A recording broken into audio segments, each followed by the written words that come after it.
Assalamu alaikum wa rahmatullahi wa barakatuhu. Welcome to our missiondawah.com online dawah training course series with Abdurraheem Green. We are going to be talking today about how to get that Shahadah. So we've gone through the whole conversation of the Go-Rap. How do we actually get them to accept Islam? Firstly, Abdurraheem, can you just give us a summary on what we've discussed throughout the series? A very quick summary is people skills, bypassing the uncomfortable questions, how to start a dawah conversation, how can you actually start a conversation with someone, and then some guidelines about how we can actually use the Go-Rap. So Go-Rap stands for talking about God's existence and God's oneness and the revelation and prophethood, and how it's a very logical, rational, systematic way of going through the basic, most important things that a Muslim believes in. Not everything, but it's the most important stuff. So that's really what we've covered up until now. And of course, the purpose of this is all to lead towards the Shahadah. Yeah. So how do we get the Shahadah? Well, it's a simple question of saying, does that make sense to you? Everything. One of the nice things to do when you're talking to a person is to constantly get affirmation from them. Yeah. So on each point, obviously you get a balance of getting it right. You don't want to say it every second, but you keep saying, does that make sense? Are you with me? You know, do you agree with that so far? Yeah. Because genuinely, if a person has issues, you want to know about it. Maybe you can clarify them. Maybe you can't. But it's good to make sure the person's with you. So hopefully, by the time you get to the end, you say, well, this is it. What we're saying is that God has revealed guidance in the form of the Quran. He sent Muhammad, who is his last and final messenger, and that what God wants from us is to accept his oneness, to follow his guidance, and to accept his final messenger. Sure. What if they say, it makes sense, I agree with it all, but I just need to study more. Maybe there's something else out there. Maybe I need to learn a bit more or read the whole Quran before taking the leap. What would you say to that? A lot of these things I judge on a case-by-case basis, because sometimes a person may really need to do that. And again, it's quite a delicate balance between realizing when a person it's just shaitan. You know, the moment this person is going to come close to becoming Muslim, shaitan is coming personally to make sure that he or she doesn't. Or sometimes it's just their nafs kicking in, and it's not really that they need to study more. One of the things that I might say to a person is, look, based upon what you've heard so far, if all of this is true, and this is something mashallah, I heard from some people who took Shahadah. Yeah. And they said, everything makes sense.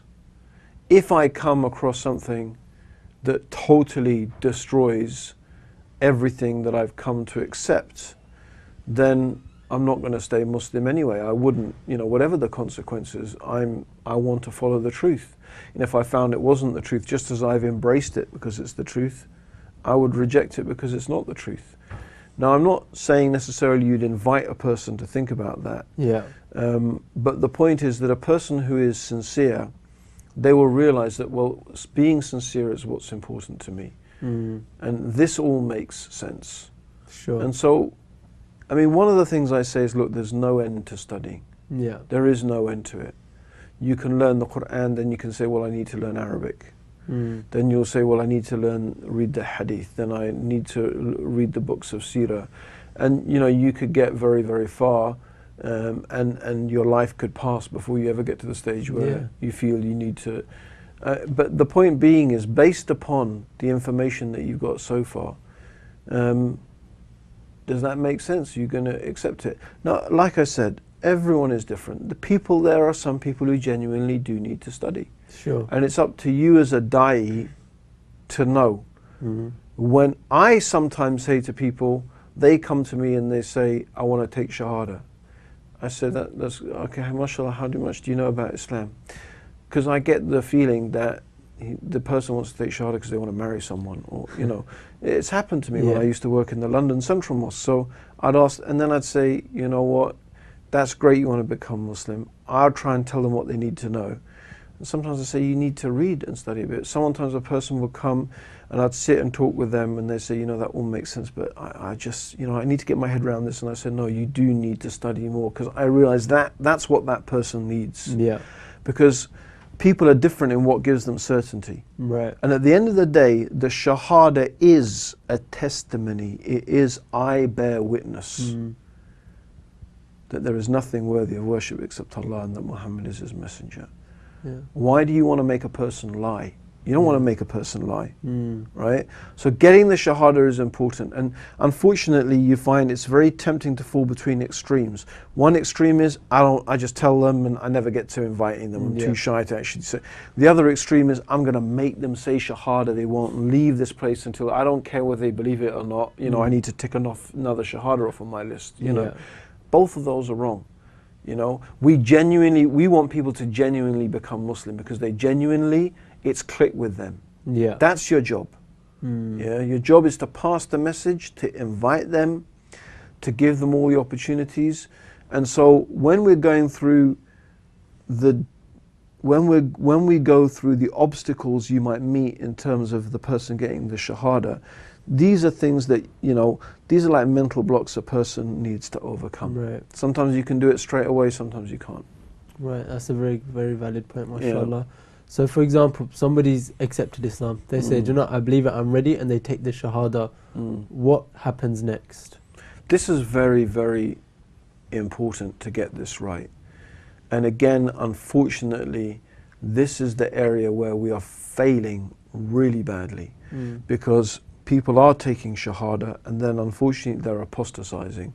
Not primarily because of any particular doubts about Islam itself, simply because there's no support network, simply because no one takes them beyond the Shahada. Right. And this is not right. And that's part of the reason why in IERA we have formed a support network called Muslim Now. The purpose of Muslim Now is to help look after the new Muslims. However, there's limited things that we can actually do as an organization. Sure. So every individual needs to, the primary responsibility is with the da'i. The da'i, yeah. The primary responsibility is with the da'i. And the responsibility is that person needs to start praying. Once they've taken Shahada, they need to start praying. That's why we also recommend, before the Shahada, you do a brief outline of the 5 pillars of Islam. Right. And the main articles of Iman, and some of the basic duties. Not like, oh, you're going to need to get circumcised tomorrow, right? That you don't need to mention that. But the fact that you need to pray, right, 5 times a day, you have to give some of your, the 5 pillars of Islam. Then you have to speak the truth. You have to keep your promises. Yeah, basic things like that. There's some things that are really just worth mentioning, although you may think they're obvious, but they're really good things, right? The most important thing is praying 5 times. Yeah. Usually, if a person prays 5 times a day, everything else will come with it. Mashallah. Everything else will come with it. So I say to everyone giving dawah out there who gets a Shahada, your responsibility is to get that person to pray from the time they take the Shahada. You need to make sure, as much as you possibly can, that same day they start praying. If that means you take them to the mosque, you take them home, or wherever it is, you teach them wudu, whatever it is you have to do, you get them to start praying. But before, that's why it's useful, before you get to the Shahada stage, to give a small introduction about the 5 pillars of Islam. It happened once that, mashallah, some brothers in university were on giving dawah, and this guy came along, they did the whole go rap. He just said, that's fantastic. He accepted it, took the Shahada. They said, now we'll go and pray. And he said, pray? What? Pray? I didn't hear anything. He just literally ran off, Really? So the thought of any type of actual commitment, just scared him off. So you need to introduce, okay, from that comes, it's not about putting people off, it's just about giving them an honest, viewpoint of, this is what being a Muslim involves, right? Now we want to encourage people. There's different ways you can explain to them, you don't want to make it sound like, you don't go into the whole description of what the prayer is. Make it simple. It is simple. Once you start to pray, it's whatever it is, 20 minutes a day, 5 times at certain periods. So it's 5 minutes here, 5 minutes there. If you've done that, you've done the obligation. That's it. You've done it. It's not difficult. So yeah, and so the other thing is get them in touch. And what we ask everyone to do, very simple procedure, right? First of all, obviously you want to let them know your name, who you are, and you tell them, I'm going to pass your number on to an organization called IERA there, or to just say, I'm going to pass your number on to someone from an organization called Muslim Now. Yeah. They help look after new Muslims. All they're going to do is give you a phone call, offer you some assistance, send you a dawah pack that's going to introduce you, is going to give you basic things about Islam, and just be in touch with you to make sure things are okay. Yeah.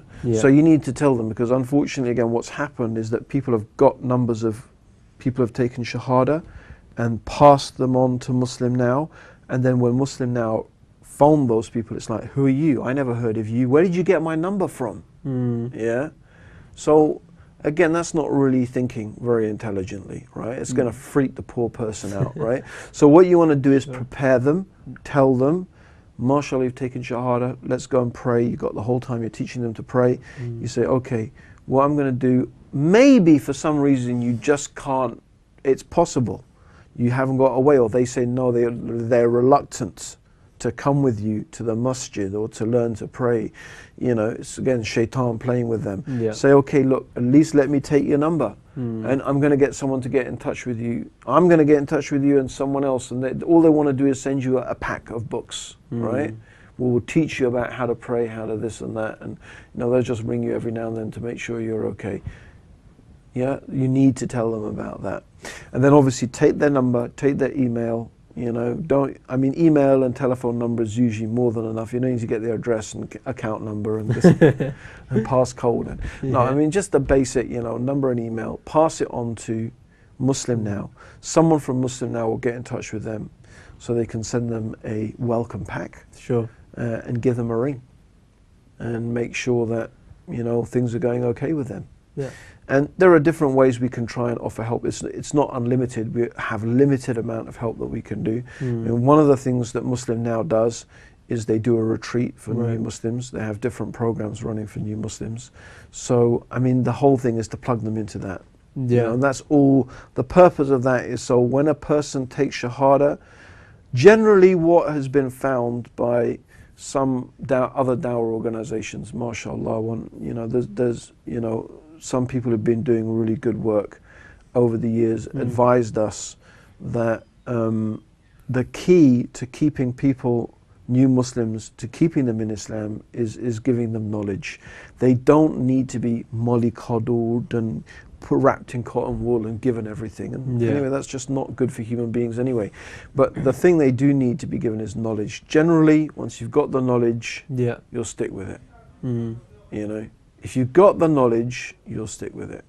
The danger is when you don't have the knowledge. Sure. You got no foundation. You heard this thing, you became Muslim, then you didn't get the support. So I think that's the key thing. Other people do need more specialist help, you know, and there's other organizations that are trying to cater for that. So yeah, that's it really, inshallah. Okay, Jazakallah khair, Abdurraheem. So there we have it. We've gone through the whole Go Wrap and also introduced how we can actually get the Shahada and look after the new Muslims. Jazakallah khair, Abdurraheem, for all your time. And as always, Jazakallah khair for watching. Assalamu alaikum wa rahmatullahi wa barakatuhu.